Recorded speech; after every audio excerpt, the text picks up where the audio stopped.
but I guess record there. Hey folks. Yeah, today I was inspired to speak a little bit on patience, a little bit, and partly um, as a result of um, you know, I think as someone that's neurodiverse in some ways, I have impulse control possibility, like there's like spontaneity and the activity of like I can be very quick to respond to things and engaging. And so there's like the positive attributes of that. And there's the other aspect where um, the restraint at, at times is harder to muster, and it can look like and it can show up and it can show up in little ways of this quality of impatience. And I wanted to just share a simple story that you maybe heard. And this is coming from like the Taoist wisdom. And, it's a student that's kind of approaching this master and kind of does this classic thing, approaches him towards a mountaintop, takes a long time to get there, and comes in earnestly and asks, like, how long will it take to reach enlightenment? And master says, thinks, 10 years. And the student asks, well, what if I practice really hard? The master says, 20 years. And the student retorted, what if I put everything into my practice? What if I just put everything there? Then will it be faster? The teacher answered, you will need 30 years. And in this way, this kind of principle of, in the ancient Pali, this word of patience can be like roughly, it's kind of translated as Khanti. Um, and it's considered one of these qualities of what they say like the perfections, right? These kind of attributes that, essentially the perfections are these like innate states that kind of show up that we all have access to, but that particularly like when kind of like looking at the history and the experience of the Buddha when he was kind of awakened, they saw his life and they're like, "God, what are these qualities that he must have like generated or been part of his life?" Like, especially thinking through all of that and these kind of list of what we call the perfections or paramis were is developed, and uh, patience is like right there in the middle of it, right? And in that time, I think this is really important culturally in the context too, that the way that we define patience and we attribute certain things in our modern kind of mostly Western cultures. Um, and so we kind of broaden that, and patience in this way has been described. One, it's kind of important to note that it's considered like feminine as the phrase of the word Khanti itself. And it kind of can mean both patience, sometimes forbearance, endurance, steadfastness, tolerance, receptivity. And then I like this particular part of it, acceptance.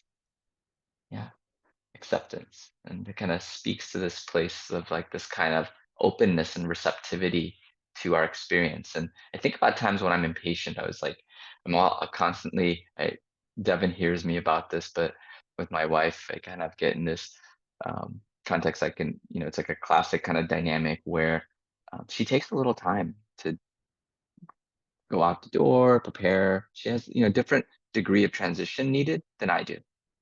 And I end up being on the side of the person waiting. And guess what happens? I get impatient, right? And that impatience then that kind of like promotes a certain reactivity or behavior towards her, which isn't obviously it doesn't help her in any kind of way. It doesn't help me because I'm the one that's kind of agitated actually, and then I'm just passing along this agitation in some way that it just like ripples back and forth. And in this way, like you know, in thinking about what's underneath impatience, in my experience is that when I'm feeling impatient and sometimes kind of like maybe agitated, I can feel restless. On a certain level, the basic thing is like I'm not really able to accept something as it is, right? I'm not accepting reality as it is. There's something that I'm in friction with, and and so there's something in that way of how I can be or and relate to suffering, even these day-to-day mundane sufferings, right? This like distress of suffering, um, that like is being asked to be worked with, and impatient arises, and think about it's helpful in the context of our formal practice of mindfulness and meditation, or maybe in our lives, like you're talking about the story of enlightenment, and think back of like the Buddha, like when he's like talking about these qualities of perfections that he's developed, generosity, other things. They're not just like located in the person that's like at the historical time, because this is a context which really acknowledged like many lifetimes. And so was really acknowledged that he didn't just develop this all within one lifetime. It's like actually many beneficial lifetimes it took for him to arrive and to get to this place of even waking up, right? The quality and the capacity to wake up. They said is so rare. They use this principle of time of kalpas, and that kalpas are like eons. It's like the same amount of time it would take a mountain to be worn down if you imagine a bird flying across the mountain with a silken cloth, and that friction that it would take for it to go across back and forth, that would be the amount of time it takes to kind of, from this point of view and reference, to be in the place of life, like the all the beneficial conditions that one would need to wake up to the quality that someone like the Buddha did. Like that's how the principle of Khanti is held in this place. So I was like, when I kind of think about that, it's like our instant gratification culture, where I'm like just a a little button away from anything I want, more so now than ever before than I've experienced in my time. Like that demand, my capacity for both um, attention and instant results.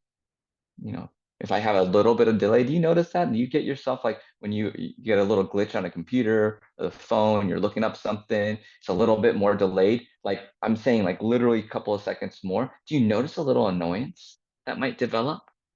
Right? Like I want it right now. Right? I'm habituated in a culture that wants me to want it right now. It wants me to respond and conditions that impulsivity.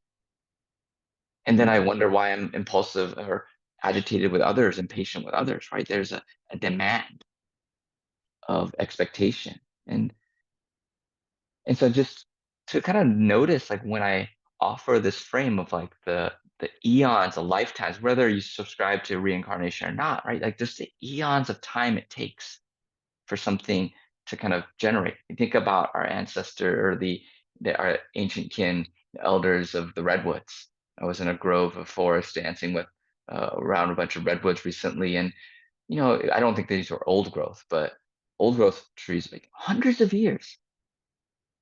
Was anyone there? It's like, hurry up! You gotta do this. Absolutely not. It was the exact opposite. There was such a spaciousness, such a tremendous capacity to bear witness to growth, for something to generate, right? And I think about those times in my practice early on. I used to go to these particular 10-day retreats in the Goenka Vipassana tradition, and there were these times of like very strong practice periods. They're called like practice of aditan. It's like a strong resolve. Essentially, you're asked 3 times a day to sit for an hour without moving, right? And it's a very strong energy to kind of like bring that in. You got hundreds of people trying to practice in this way. I was like in that each day was like almost like a mini trauma, because it's like freak out, I'm like, oh, and like it's not trauma informed, so just caveat in the context of where it is. But what I noticed was like, like I would like bite and grit myself bit to bear through it, right? And sometimes I'd get through it. I get there, I'm like, and I could feel like that intensity, and then like the bell rings and the chant happens, and it's over. I'm like and after the course of both the 7 days and then multiple day multiple retreats later, when I got to do this, I realized as I sat through and I came to these at moments when my mind was like spacious and still enough, when that anchor was really just kind of like I could just be with a certain anchor of the body, and and it was just there. Um, there was less of this like tension. There was less of the expectation that I was waiting for the end of something. That was really important. I let go of, I need this to end. I need this to stop. That need actually diminished over a period of time. And in that quality, that was a very different state of patience. That was a very different place of acceptance and steadfastness. I was there. It wasn't any less difficult to sit still. There was still pain arising. There's still distraction and restlessness moments. But my my attitude of this has to get over. I'm gonna get through this. I'm gonna get through it. All of that softened in this place that when the bell almost came, I actually barely noticed. I'm like, oh, I still had the wash, but it was like, oh wow, it's over. And those moments still stand true when I think about patience because I was like, wow, it was a capacity I cultivated through all of those other efforts, right? It didn't just arrive in that spacious, accepting kind of way of being with time, but a very kind of a very much a letting go practice, a surrender practice was part of that patience, right? I was letting go of the fruits of what I was being attached to, right? And so it's kind of like, I'm sure my partner would love if I can like let go of like, hey, we need to get there a certain time. Of course, that doesn't work always in reality. So there's that. But th- that was a really important piece. And I think about the same example of nature, and I'm learning to tend to this little small little plot of earth that we have as in our front garden, and learning to pull the weeds, and um, you know we have like these little citrus trees that citrus uh, I guess they're little tangerines or something, and I have to like learn to water it, learn to take care of it, and I planted some seeds recently, and I don't know if they're going to grow, right? I don't know if they're going to grow, and I can put all my determination to wanting them to grow.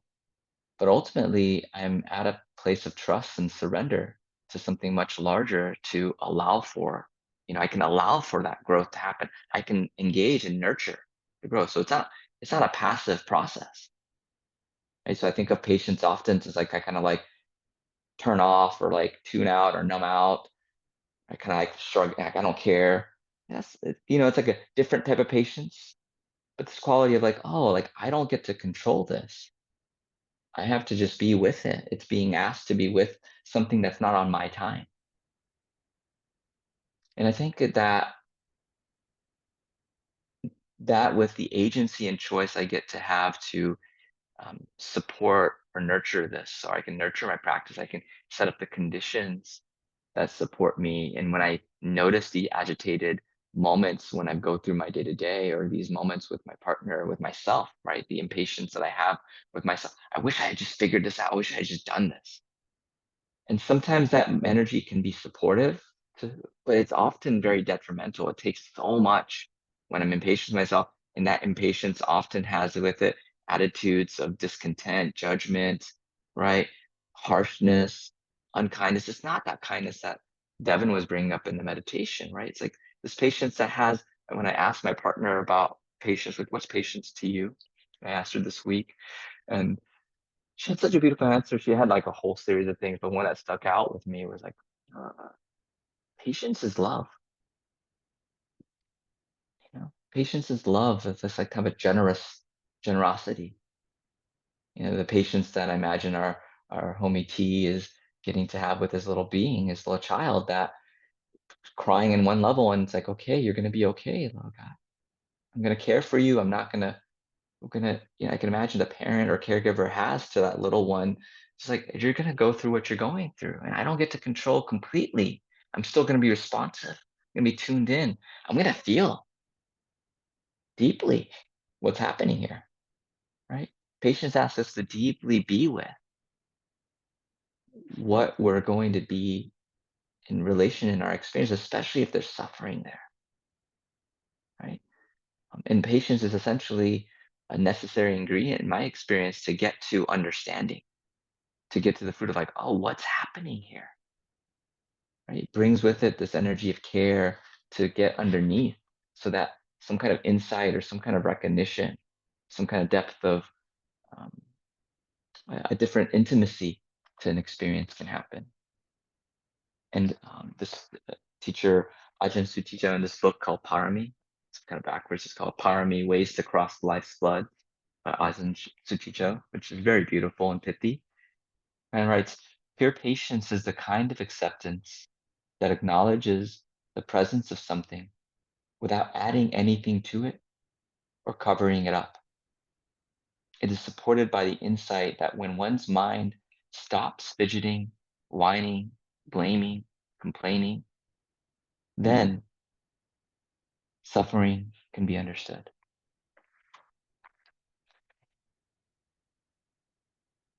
And in this kind of open way of being in the practice, and I think about where are we in our lives that require us to, I think, surrender to that spacious quality. Where are the places in your day to day that impatience arises, and how do you work with that? And I think about the daily moments where stuck in traffic, waiting in line, could be like expectantly ready for something, waiting for that thing to load, waiting for this program to download, right? Waiting for the next news uptake when we're anxiously await, like the anxiety that overtakes us in those moments. Um, and to remember like how many lifetimes it took, how much fortitude, steadfastness it took for someone in the historical position of the Buddha to sit for as long as he was determined to go through the afflicted states of all of the deluge of distractions, all of the aversions that showed up, all the hindrances that came, and he just bared witness to it, right? All the ways the demon Mara, the space of delusion showed up for him to pull him off his seat. Who are you? Who are you to do this? Who are you to try to wake up? He's like, I'm just going to bear with. And he didn't do it on his own. He touched the earth. He actually asked for a deeper quality and capacity of patience that we actually reside on. If we forget what impatience or patience should look like, we can always call upon that larger and greater force. Right? The moments like, who has been patient with us? My partner's been very patient with me in my learning to become more and more of a kinder, human. And in equal parts, I've learned to be patient in relation to that love and my dearest friends, right? And with ourselves, ultimately, through this path and practice, we might notice the ways that we can't make it hurry up. And actually, that tendency to want to make it hurry up to get to something, can we turn back towards it, right? And this is maybe a more difficult time when we are in deep suffering, when we have an, from like a headache or migraine to a place where we're afflicted by some deep emotional state where because something's unresolved in our heart, some kind of conflicts happened. We haven't, found a way to resolve that. We haven't, you know, we're seeking something and something hasn't arrived. Maybe a particular result. How do we want to work with that? Like the patience and like it doesn't mean I put down that there's yearning or there's longing or that there's grief underneath there. Actually, maybe that's actually a part of what patience is wanting us to be with. All of those states as well, right?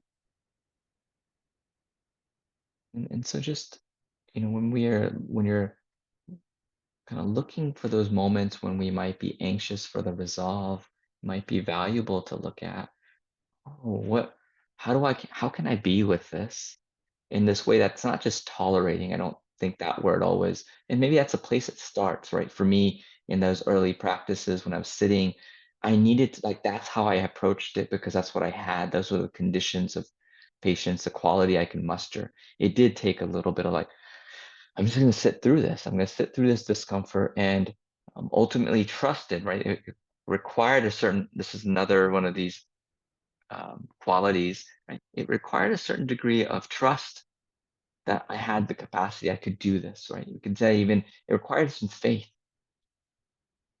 right? And it's like, okay, I might need to surrender to like, okay, I need to trust that I can get through this. I will make it, right? We have to do this as a collective at this moment as we're patients with this geopolitical moment, with this ongoing impact of all these horrific kind of um, genocides and harms that are happening. Like, how, of course, we have to tolerate it. Our impatience towards it like has nothing to bear witness to those that are directly in these places of conflict.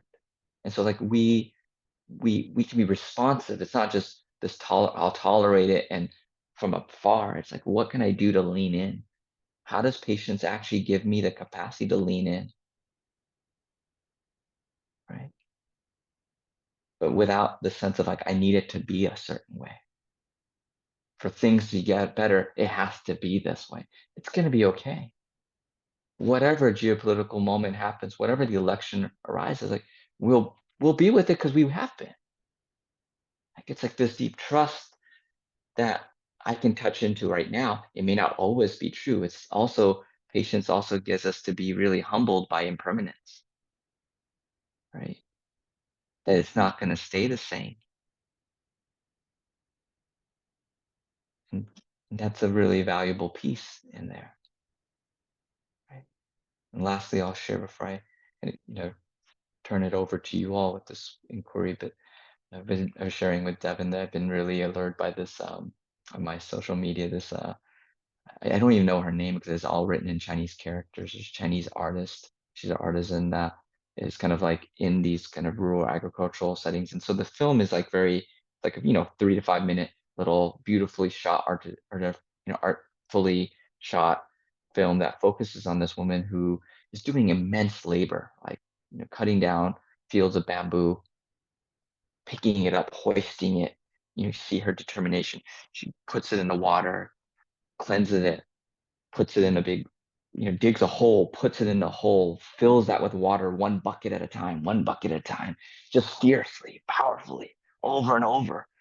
Waits, you see time go by, a season changes, and gets there and stomps on it, pulls all of these ragged bamboo strips off and puts them in, and has like a cart go around with a cow. It's a long, enduring process. You're like, where's this going? What's happening right now? I'm just mesmerized. I'm like, who is this person and what's their superhuman capacity to like do all of this and where is it going? Right.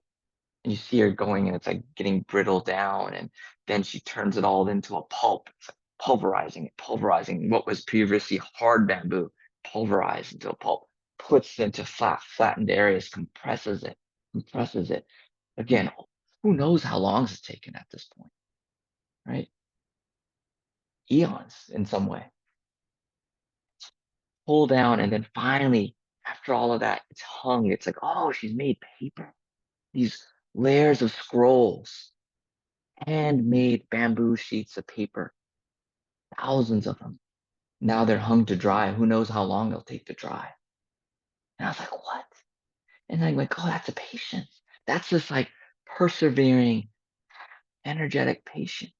It's not just like the calm, abiding patience that we see in just sitting. Like that's a quality of it. This is like determined. I'm moving towards something. I'm moving towards a view. I'm not expecting of how it's going to get there, but that has stuck with me as well as different. Maybe you can say different vibrations. There's different like energetic states of patience that we might need and to call upon to be with, right? And so I guess for you, my question, I'll turn it over and it's like what's your relationship to patience and what's supported you in in your own relationship in cultivating this quality. And however you want to respond, it might be an aha or something that's like striking you, and you can press stop on the record.